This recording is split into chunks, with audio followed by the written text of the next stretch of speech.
मेरे बहुत बहुत प्यारे साथियों, आप सभी को डॉक्टर विजय अग्रवाल का बहुत बहुत प्यार भरा नमस्कार। दोस्तों, आज 8 जून 2020 है और आज के इस AFEIS के लाइव मैनेजमेंट में मैं आप सभी का हार्दिक रूप से स्वागत करता हूं और बहुत बहुत हार्दिक रूप से अभिनंदन भी करता हूं। फ्रेंड्स, आज 8 जून है और 8 जून को हिंदुस्तान और ज़्यादा ओपन अप हो रहा है। मुझे लगता है कि जिस तरीके से धीरे धीरे चीज़ें खोली जा रही हैं, हम सबके दिमाग की जकड़न भी धीरे धीरे धीरे धीरे ढीली पड़ती जा रही है और कहीं न कहीं खुलेपन का, स्वतंत्रता का एहसास भी हो रहा है। फ्रेंड्स, एक दौर आया और लगभग लगभग वो दुखद और बहुत ज़्यादा कष्टमय दौर अब लगभग लगभग यूँ कह लीजिए कि खत्म होने की दिशा में बढ़ रहा है और लग रहा है कि बहुत जल्दी इसकी समाप्ति भी हो जाएगी। फ्रेंड्स, दौर आया, रहा, उसे हमने जिया तो है ही और वो हमारी ज़िंदगी का एक बहुत ही अनोखा हिस्सा रहा है जिसे शायद इतिहास की किसी पीढ़ी ने अब तक अनुभव नहीं किया होगा। हमारी पीढ़ी इसे अनुभव कर रही है।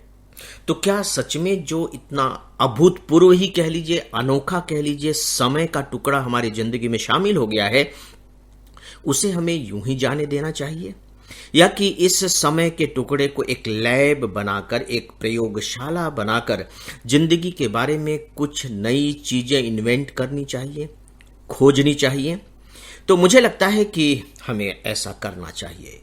यानी कि जो हमने जीवन इस बीच में जिया है, जिन जिन आदतों को हमने छोड़ा है, जो नई नई आदतें हमने अपने अंदर डाली हैं, हमारी जो नई सोच विकसित हुई है, संबंधों के जो नए आयाम दिखाई दिए हैं, समय के साथ जो हमारा बर्ताव रहा है, हम जिस दिमागी दौर से, दिमागी परेशानियों से या दिमागी उल्लास उत्साह से गुजरे हैं, ये सारी बातें मुझे लगता है कि हमारी जिंदगी के लिए एक बहुत मूल्यवान संपत्ति हैं।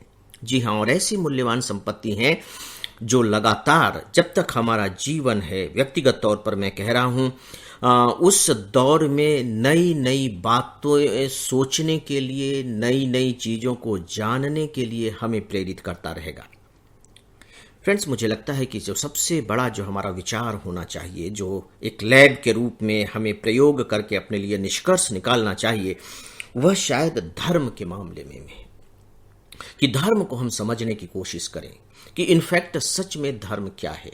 और धर्म को समझने के लिए अभी जो अवसर आए हैं, ये अवसर मुझे नहीं लगता कि अब आगे कभी आएंगे और ईश्वर न करे कि आगे कभी आए भी। वो अवसर क्या है?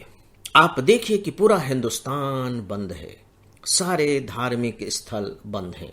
कल के अखबार में बल्कि मैंने पढ़ा कि किसी मंदिर के बारे में दिया हुआ था कि उन्होंने तो अपने ईश्वर को भी कुछ दिनों के लिए क्वारंटाइन में भेज दिया है, यानी कि ईश्वर को क्वारंटाइन में भेज दिया गया। सारे धार्मिक स्थल जितने भी हैं, चाहे किसी भी धर्म के हों, सब के सब बंद हैं।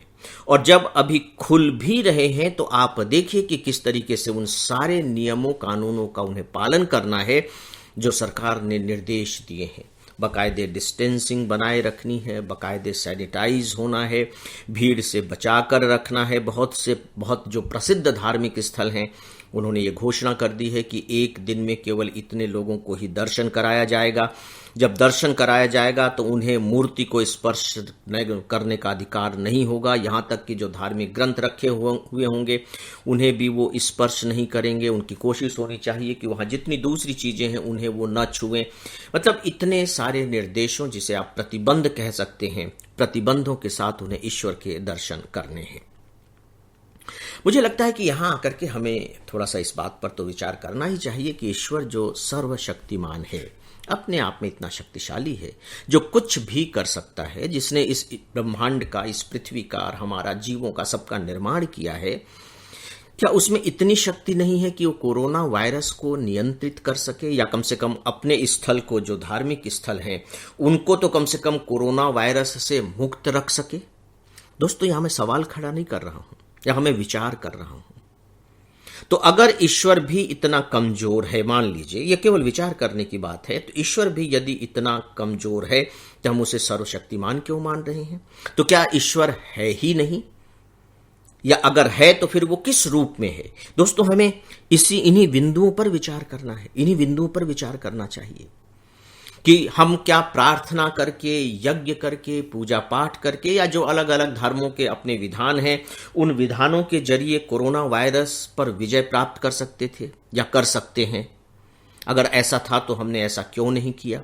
व्यक्तिगत रूप से भले ही कुछ लोगों ने किया हो। तो ये सारी बातें क्या बताती हैं?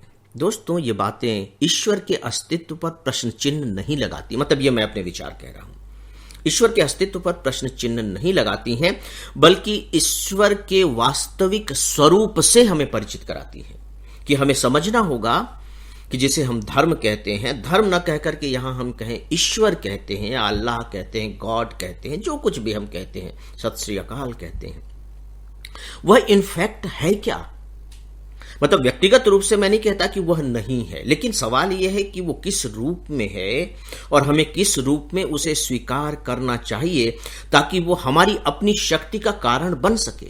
देखिए, हमने उसमें जो सर्वशक्तिमान होने का जो गुण पैदा किया है या माना है, वो इसलिए कि हम बहुत कमजोर हैं। हम बहुत कमजोर हैं, तो कमजोर व्यक्ति को शक्तिशाली व्यक्ति का आश्रय चाहिए। तो डेफिनेटली मनुष्य बहुत कमजोर है, तो ईश्वर को उसने सर्वशक्तिमान के रूप में माना कि आप बहुत शक्तिशाली हैं। लेकिन ये शक्तिशाली हैं कैसे? दोस्तों, ये शक्तिशाली हमारा अपना आत्मविश्वास है, ये शक्तिशाली हमारी अपनी आस्था है, हमारा अपना भरोसा है। आप देखिए कि इस कोरोना के दौर में ये कहा गया कि हमें अपना इम्यून पावर बढ़ाना चाहिए। ठीक है, इम्यून पावर बढ़ाने के लिए दूसरे बहुत से भौतिक तरीके हैं, बहुत सी मेडिसिन हैं, जीवन की चर्या है, व्यायाम है, योगा है, इन सब के बारे में कहा गया और लोगों ने उनका पालन भी किया। लेकिन उसका एक बहुत ही महत्वपूर्ण पक्ष था कि यदि हम डरेंगे तो हमारा इम्यून पावर कमजोर हो जाएगा। अब हम अपने डर से कैसे मुक्ति पाएं? दोस्तों, तो क्या आपको नहीं लगता कि जिनकी आस्था ईश्वर पर है, वो ऐसा नहीं है कि डर नहीं रहे हैं, लेकिन उनके डर की जो गहराई है, जो इंटेंसिटी है, वो अपेक्षाकृत कम है, क्योंकि उन्हें ईश्वर पर भरोसा है कि नहीं, वह हमारी रक्षा करेगा। और अगर मेरा यह विचार, मेरी यह आस्था मुझ में ताकत पैदा करके मेरे इम्यून पावर को बढ़ा रही है, तो मेरे लिए ईश्वर है। इससे बड़ा सहारा और क्या हो सकता है? जिससे पूरी दुनिया भयभीत है, वो मुझे इतना भयभीत नहीं कर पा रही है, क्योंकि मैंने ईश्वर का आश्रय ले रखा है। लेकिन इसके बावजूद आप देखिए कि ईश्वर का आश्रय ले रखा है, लेकिन मैंने ये हिम्मत नहीं की है कि मैं उन निर्देशों की उपेक्षा करूं, अवहेलना करूं जो डॉक्टर्स ने बताए हैं, जो सरकार ने बताए हैं। यानी कि मैं ईश्वर पर आस्था रखने के साथ ही साथ, जो अपने आप में एक विज्ञान है, ये जो मेडिकल साइंस मुझे जो बता रहा है, मैं उनका भी पालन कर रहा हूं, और इन दोनों ने मिलकर मेरी रक्षा की है। अगर मैं अभी तक बच सका हूं, मेरी रक्षा हो सकी है, तो इन दोनों ने मिलकर की है, और आगे भी अगर मैं बच सकूंगा तो शायद इन दोनों के संयुक्त प्रयासों से ही बच सकूंगा। और वह संयुक्त प्रयास है विज्ञान और ईश्वर। और सच पूछिए तो ईश्वर भी कहीं न कहीं यहां एक विज्ञान के रूप में ही हमें दिखाई देता है, चाहे वो मन का विज्ञान हो, चाहे वो आत्मा का विज्ञान हो। मुझे लगता है कि सभी को अपने अपने स्तर पर जो वर्तमान परिदृश्य रहा है, उस परिदृश्य को ध्यान में रखते हुए, और जो हमारे अपने अपने व्यक्तिगत अनुभव रहे हैं, उनको आधार बनाकर धर्म और ईश्वर के बारे में एक बार विचार करना चाहिए। और इससे जो ठोस निष्कर्ष निकलेंगे, वो हमारे आगे के जीवन के लिए बहुत मूल्यवान हो सकते हैं। तो मित्रों, आज बस इतना ही। अब आप सबसे अनुमति चाहूंगा। नमस्कार।